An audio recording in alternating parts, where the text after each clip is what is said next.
What is going on, y'all? It's your boy HazyRome, and I am here at PAX East 2017, and I'm here at the THQ Nordic booth. I'm talking about a game that you probably haven't heard of because North America doesn't get information like this because our journalism is failing us, people.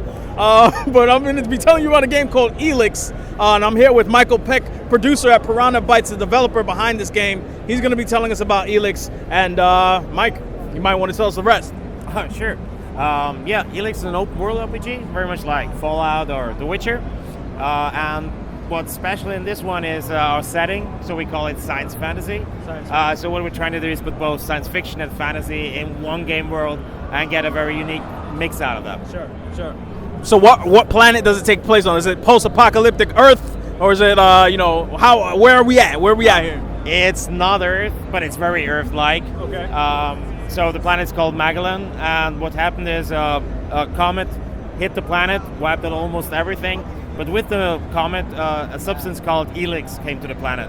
Okay. And then suddenly everybody was after ELEX because if you consume it, you develop all these magical powers. You can use it for weapons. Basically, you can do everything with it. Yeah. And so you have this really dangerous world, and everybody's after the ELEX. And plus, like I said, when you consume it, you have all these magical powers, but the downside is that you lose all your emotions. And so a lot in the story is about emotions, what makes us human. That's how the story then unfolds. So how do emotions come into play in terms of, I know you mentioned it's decision making, so how does your use of ELEX, does it affect your decision making and the emotional choices you can make in the game? Is that the effect of the ELEX, if you will, or lack thereof? Basically, the hero first is an ELEX addict, so because he has no emotions, when he's shut down, he wakes up and he feels his emotions for the first time in his life, so that's basically where the game starts. And we don't have a good and evil system in here, but rather emotional cold system here. So there will always be choices like really, really cold actions or cold answers, or really, really emotional answers, but that's also, emotional is also fear or grief or all of that. So, and depending on your cold value in the game, you will have different paths, different answers. It all changes depending on what you do. And that adds nuance to the interaction that the player character, does he have a name, by the way? Yeah, but we haven't revealed that yet. Oh, my bad, it's secret, it's a secret, guys. We can't find out right now. So, the player character, he has to interact with factions, and I assume the emotional choices or decisions he makes based on his emotions affect his interaction with the factions. Am I right in saying that? Yeah. At some point, you have to join one of these factions. So we got 4 factions in the game. We have the Berserkers. They think that going back to nature and doing magic, that's the future of the planet. We've got the Clerics. They worship technology. So that's more like the first one is the fantasy faction. The Clerics are more the science fiction faction. You've got the Outlaws. They only believe in freedom. They just do drugs and have a good time. And then you have the Albs. They're the evil ones. Basically, they want all the ELEX in the world for their magic. And so they squeeze it out of every person and every creature they can find. And the player character is actually one of them in the beginning. But then the ELEX leaves the system, and suddenly he finds himself in a very new world that he didn't know before. I got you. So what is his goal in navigating this new world of emotion that he's been subjected to as a result of not being exposed to the ELEX anymore? Well, there's a lot of new things that he learns, and plus there was a war going on between the Albs and the Berserkers, and he finds himself suddenly in the middle of the enemy territory, basically. So there's also lots of new stuff that he can learn there, and plus if you have an emotional answer and you have a cold answer, it's up to the player to decide whether he wants to stay a little bit an Alp or he wants to become really a human person, basically. I got you. So in terms of the Alps, right, is his goal to take them down, to eliminate them from the planet? That's what he's trying to do? Oh, that's your decision. The main story ends in Sakor, so that's the part where the Alps are. But it's then totally up to you what to do with the situation. It's really very open worldy, so you can start at any point, you can do so many things, and all of these will have an effect on how the story turns out. There's different endings in the game, depending on all these choices that you make throughout the game. So what you're saying is the power is in our hands. Yeah. That's really that's at the core of the game. Do whatever you want, start wherever you want, talk to everyone, kill whoever you want. You can kill almost every NPC in the game world, even the quest givers, and the story will adapt to that. So that freedom, do what you want, is really at the core of this game. Awesome. So in terms of killing NPCs, tell us a little bit about the combat and the structure of the game in terms of how you're exploring this open world. Like I say, it's really open world as open world can be. So you can run around, but you also have a jetpack. So that's also in terms of freedom. You can really choose how to explore the world, and using a jetpack really changes how you run through the game world, because usually you would just have to you follow some paths, but here you can really just run, jump off mountains, and go wherever you want to go. Combat wise, we have that mix of fantasy with sword fighting and magic, and you have conventional weapons like shotguns, flamethrowers, grenade launchers, chainsaw swords that we have here. And you also have all these sci-fi weapons like blaster, laser weapons. Basically any weapon that you can think of, it fits our setting, and we have it in the game. Combat-wise, it's not a button-mashing game, but there's a stamina, and we want players to find a nice rhythm in their combat, and it's a little bit more tactical than just your usual press A as fast as you can A. I mean, you pretty much had me at Jetpack. Because you give me anything that could allow me to fly, and I'm in there like swimwear. But I mean, you're right. It does add like a verticality to even the combat as well. So how do you find a balance between? I saw in the gameplay there's a little bit of melee, but there's also some. Essentially you could transition to a gun, and all of a sudden you're playing over the shoulder third-person shooter, or sorry, first person. It goes to first-person view. So tell us about how you found the balance between that combat and why you went for implementing both kinds of combat in a game like this. Well, why we did it? Because it's it's a fun thing to do. But it took us quite a while to really find the right balance. The way we explain it is that ELEX is really the thing that makes it all possible, because of ELEX, also your swords are a little bit better than regular swords. And plus, for example, with the jetpack, you only have a limited amount of jetpack fuel, so you can only stay in air for about like 10 seconds or so. Otherwise, this would be really overpowered. You could stay in air all the time and just kill everything below you. But with that time limit and you just have to aim at the same time. It's a challenge, and that makes it a little bit more challenging just with the controller.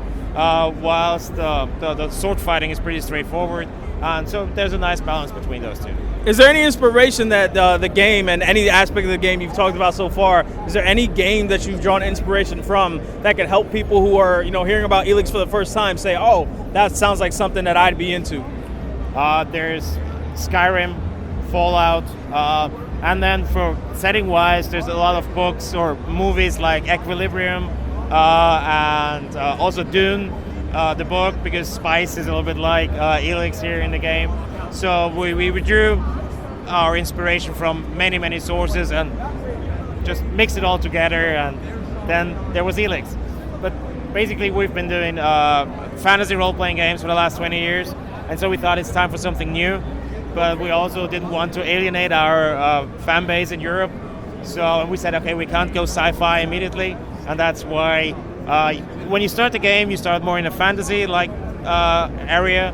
Then you go through a Mad Max-style desert until you really then get to Xacor, where there's full high-tech sci-fi. So we want to take the player on a journey from fantasy to science fiction, basically.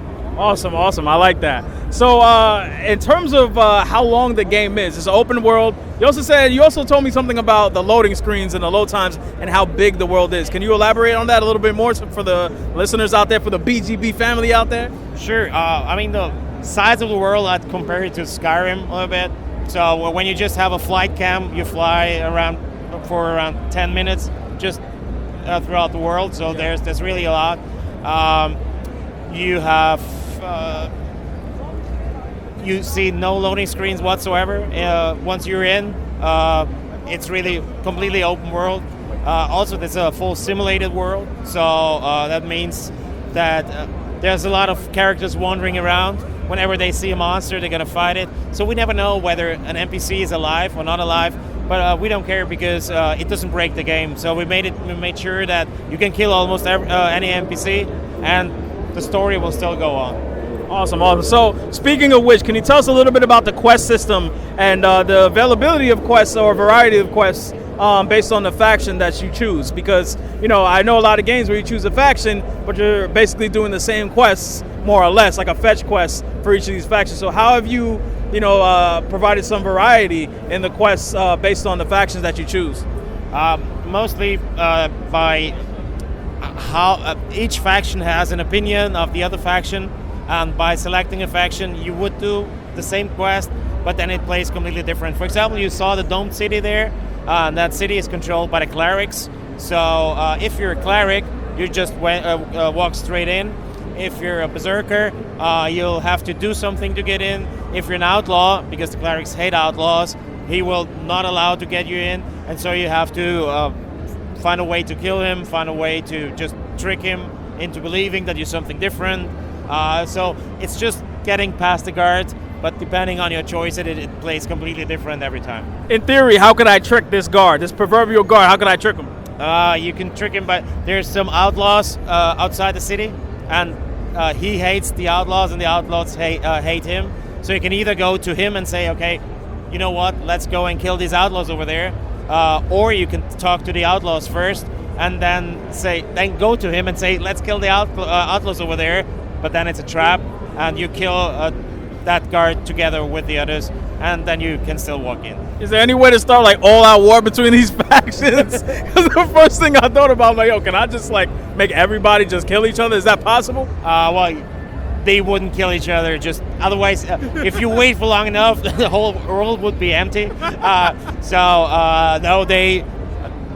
each of these factions has their own region, sure. So they don't meet. What we have in this demo here, that's really the central region, that's the neutral zone, basically. So that's why everybody is living together somehow, but usually they're really separated, and so they don't kill each other all the time. All right, so I got a hard-hitting question for you. I want to jump back to the idea that you said you have a lot of fans in Europe, okay? So ELEX is a game that I haven't heard of. I know I've tried to look it up before I came here. I was like, let me look it up, see if I missed something, see if it's my mistake. Yeah. But apparently there's not a lot out in North America about Piranha Bytes or ELEX. And I wanted to ask you, how are you going to get this game out here to North America? How are you going to get people? I mean, obviously you're doing this podcast. That's going to help a little right. bit. But how are you going to get this game out there? What is Piranha Bytes' hopes for getting this game out there and diversifying itself amongst all the AAA games, especially open world games out there? So what about ELEX and what about Piranha Bytes is going to draw people into this game? Oh, well, actually, the only way that we can make it work is through word of mouth. So when people see it, when people hear this podcast and give it a try or look at it, and then people say, okay, this is really something, this is a world where that feels real, that feels authentic, and then they tell their friends that this game is really cool, then that's the only way how we can succeed, because we don't have the marketing budget of all these AAA titles. Sure. So word of mouth is really the only way how this can really be successful in the end. Okay. So how big? I'm sorry. And to get it to as many podcasts as possible. All right. So how big is the team working on this game? The core team is around 30 people. So it's a rather small team for that kind of genre, for that kind of game. Absolutely. Of course, there's also a couple of outsourcing artists, but the core team is really just 30 people. But the good thing is that we've been making this kind of game for the last 20 years, so we had all the tools and everything really ready. Basically, we did a whole overhaul of the engine, but basically the tools were ready, so we could start with the content right away. It's been in development for around 2.5 years now, and so in the end it will be a 3-year development time, and that's only possible because we had everything already set for this, because the world is huge. Do you guys have a release date in mind? We're content complete now, so there's only balancing and polishing of all the materials, of all the graphics left. So we're pretty confident that we're gonna make it for August, September this year. Okay, awesome. September 2017, ELEX, everybody. Is there anything, any last words you want to tell us about the game? Anything to really drive people home in case they're on the edge about ELEX? Is there any way they can try this game out? Is there any way they can get their hands on a demo or anything like that? At the moment, no. There's no demo out yet because we're really just, as you say, alpha. Sure. Yeah, once we're out, give it a try. If you like open world RPGs and open world really, as an open world, then give ELEX a try. It's really worth it. Michael Peack, thank you so much for your time. This has been HazyRome at PAX East 2017. We getting on out of here. We're signing it out. Michael Peack, I wish you the best of luck with ELEX. Tell Piranha Bytes thank you so much for their time. And let's hope this game sees some shine in North America. Thank you guys for listening. We'll catch you guys on the next one.